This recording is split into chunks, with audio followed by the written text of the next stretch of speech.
What if I told you that Bolivia wasn't always called Bolivia? It seems such a simple, established fact of our world map. Yet behind this now familiar name lies a dramatic story. It is a story of revolution, of independence, and of one remarkable man who changed the destiny of a continent. To truly understand how this nation received its name, we must first journey far back in time.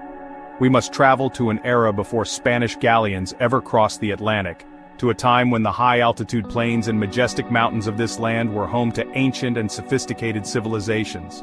These were peoples who shaped the very earth beneath their feet, leaving behind mysteries that continue to captivate us to this very day. Long before the arrival of Europeans, this region was a cradle of extraordinary cultures. One of the most significant was the Tiwanaku civilization, which flourished near the shores of the magnificent Lake Titicaca. For centuries, from around 300 AD to 1000 AD, they built a remarkable city of stone. Their architects and engineers were masters of their craft, creating monumental structures like the Gateway of the Sun with astonishing precision.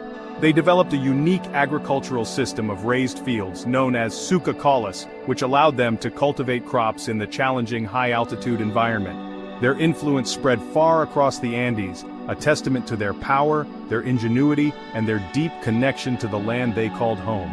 As the Tiwanaku culture waned, another great power began to rise in the Andes, the Inca Empire. By the 15th century, these formidable conquerors and administrators had extended their vast domain, the Tawantinsuyu, to include the lands we now know as Bolivia. The region, which they called Kulasuyu, became a vital part of their empire. It was prized for its rich mineral resources, particularly silver and tin, and for its agricultural abundance. The Inca built an extensive network of roads, storehouses, and administrative centers, integrating the local Aymara and Quechua-speaking peoples into their highly organized and hierarchical society. They imposed their language, their religion, and their system of governance, forever altering the cultural landscape of the region. Life under the Inca was structured and predictable. Communities were organized into ailis or family groups that worked the land collectively. In return for their labor and loyalty, the empire provided security, food, and infrastructure. The people worshipped a pantheon of gods, with Inti, the sun god, holding the highest place of honor. They tracked their history and accounts, not with writing, but with an intricate system of knotted cords called quipus.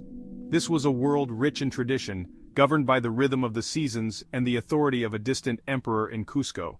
It was a stable and complex society, but one that was soon to be shattered by the arrival of strangers from a world away. The year 1532 marked a cataclysmic shift in the history of the Andes. It was the year that Spanish conquistadors, led by the ambitious Francisco Pizarro, arrived on the shores of Peru. With them, they brought steel swords, firearms, horses, and diseases to which the native populations had no immunity. The mighty Inca Empire, already weakened by a brutal civil war between two royal brothers, Huáscar and Atahualpa, was tragically unprepared for this new kind of warfare. The capture and subsequent execution of Atahualpa sent shockwaves through the empire, creating a power vacuum that the Spanish ruthlessly exploited. The conquest was swift and devastating, bringing an end to centuries of indigenous rule and ushering in a new and often brutal colonial era. The land that would one day become Bolivia was swiftly incorporated into the vast Spanish colonial empire. Known then as Upper Peru, or Alto Peru, it became a part of the enormous viceroyalty of Peru, with its administrative center far away in Lima. The primary interest of the Spanish crown in this rugged mountainous territory was its incredible mineral wealth. In 1545, a discovery was made that would change the course of world history, the unearthing of a mountain made almost entirely of silver. This was the Cerro Rico, the rich hill, which loomed over the newly founded city of Potosi. The silver that poured from this mountain would fund the Spanish Empire for centuries, financing its wars, palaces, and fleets across the globe. Life in Upper Peru under Spanish rule was organized around a rigid social hierarchy. At the very top were the peninsulares, officials and settlers born in Spain, who held all the significant positions of power in government and the church. Below them were the criollos, people of pure Spanish descent who were born in the Americas. While they were often wealthy landowners and merchants, they were systematically excluded from the highest offices, a source of growing resentment. Further down the social ladder were the mestizos, of mixed European and indigenous heritage, and at the very bottom were the indigenous peoples and enslaved Africans, who were forced to provide the labor that fueled the colonial economy, especially in the hellish conditions of the Potosi mines. For nearly 300 years, this colonial system remained in place. The Spanish imposed their language, their Catholic faith, and their laws upon the land, often suppressing native traditions and beliefs. The immense wealth extracted from the mines of Upper Peru flowed across the Atlantic to Spain, while the local population saw little of the benefit. In 1776, administrative boundaries were redrawn, and Upper Peru was transferred from the Viceroyalty of Peru to the newly created Viceroyalty of the Rio de la Plata, with its capital in Buenos Aires. This change further complicated allegiances and identities, but the fundamental structure of colonial exploitation remained, sowing the seeds of discontent that would eventually erupt into a powerful cry for freedom. By the turn of the 19th century, the winds of change were blowing across the globe. The American Revolution had shown that a colony could successfully break away from its European mother country. The French Revolution had spread radical new ideas about liberty, equality, and the rights of citizens. These powerful concepts seeped into the consciousness of the Americas, finding fertile ground in the hearts of the disgruntled Criollo elite. They had grown weary of being treated as second-class citizens in their own land, ruled by officials sent from Spain. They yearned for economic freedom from restrictive Spanish trade policies, and for the political power to determine their own destiny. This simmering resentment was the spark that would ignite the flames of revolution. The first uprisings in Upper Peru were among the earliest in all of Spanish America. In 1809, the cities of Chuquisaca, today's Sucre, and La Paz became hotbeds of revolutionary activity. Brave patriots and intellectuals inspired by the ideals of the Enlightenment deposed the Spanish authorities and formed their own governing councils, or juntas. These early revolts were bold, but ultimately premature. The Spanish royalist forces, well entrenched and powerful, responded with overwhelming force, brutally crushing the rebellions and executing their leaders. Yet the dream of independence, once awakened, could not be extinguished. The struggle continued, transforming into a long and bloody guerrilla war that raged across the mountains and valleys of Upper Peru for over a decade. The fight for independence in South America was not a single unified effort, but a series of interconnected campaigns led by several brilliant military and political figures. In the north, one man rose above all others, a charismatic Venezuelan criollo whose name would become synonymous with liberation itself, Simón Bolívar. A visionary strategist and a tireless campaigner, Bolívar dreamed of a united, independent South America, free from the yoke of Spanish rule. From his base in Venezuela and Colombia, he led his armies on a series of astonishing campaigns, marching them over the treacherous Andes Mountains to achieve stunning victories against the Spanish in what are now Colombia, Venezuela, Ecuador, and Peru. As Bolívar's forces advanced from the north, another great liberator, José de San Martín, was leading the fight from the south, securing the independence of Argentina and Chile. The struggle for Upper Peru became the final decisive chapter in the continent's long war for freedom. For 16 years, local patriot forces known as guerrilleros had kept the flame of resistance alive, pinning down royalist armies in a costly and exhausting conflict. They fought with fierce determination, waiting for the moment when the larger liberation armies could arrive to deliver the final blow. That moment was fast approaching, and with it, the arrival of the man whose destiny would become forever intertwined with that of the new nation. By 1824, the tide of the war had turned decisively in favor of the Patriots. The crucial moment came at the Battle of Ayacucho in Peru, on December 9th. There, Simón Bolívar's brilliant young general, Antonio José de Sucre, led a combined patriot army to a spectacular victory over the last major Spanish royalist force on the continent. This triumph effectively shattered Spanish power in South America and opened the door for the final liberation of the last royalist stronghold, the stubborn and resilient territory of Upper Peru. The news of the victory at Ayacucho was a signal that the end of 3 centuries of colonial rule was finally within reach. The long and arduous struggle was nearing its conclusion. Following the victory, General Sucre marched his army into Upper Peru in early 1825. He was greeted not as a conqueror, but as a liberator. The local people, who had endured so much for the cause of freedom, welcomed him and his troops with joyous celebrations. The remaining royalist garrisons either surrendered or were quickly defeated. Sucre, acting under Bolivar's authority, faced a critical political question. What was to become of this territory? Some argued it should be united with the newly independent Peru, while others favored an alliance with the United Provinces of the Rio de la Plata, which is modern Argentina. Sucre, however, believed the decision should belong to the people themselves. To resolve the matter, Sucre convened a deliberative assembly in the city of Chuquisaca. Delegates from all the provinces of Upper Peru gathered to debate the future of their homeland. They were tasked with one of the most momentous decisions a people can make, to form their own independent state. After careful and passionate deliberation on August 6, 1825, the assembly formally declared its complete and total independence from Spain, as well as from both Peru and Argentina. A new nation was born on the high plains of the Andes, forged in the crucible of a 16-year war. This date was chosen with great care, as it was the anniversary of the Battle of Junin, one of Bolivar's key victories the previous year. With independence declared, the new nation needed a name.